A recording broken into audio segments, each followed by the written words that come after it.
Welcome to the Banker Lamp. Please enjoy the video. In this video, I will show how to play The Sims 4 offline easy method. Close the EA app, disconnect from the internet, then open The Sims 4 executable directly from its install folder to bypass online checks. If prompted, choose offline mode or log into a local account.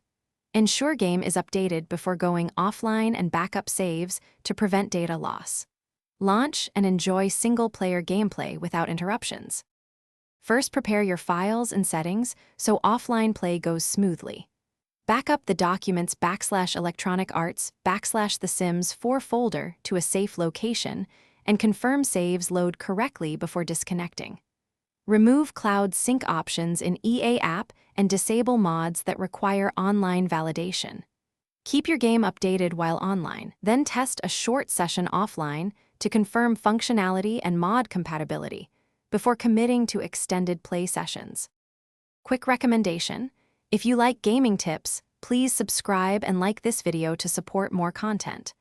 On another note, the Kindle Paperwhite is great for reading game guides and saving space with adjustable brightness and waterproof design.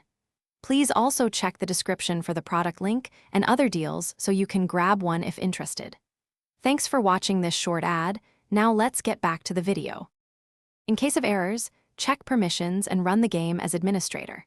If the EA app still forces online checks, rename or move Origin or EA Launcher executables temporarily, then launch The Sims 4 directly. Review error logs in the game folder and search for missing files. Reinstall only the broken components to save time. Contact community forums for step-by-step help if problems persist and share your setup details. Thanks for watching. If this was helpful, leave a like and consider subscribing. See you next time.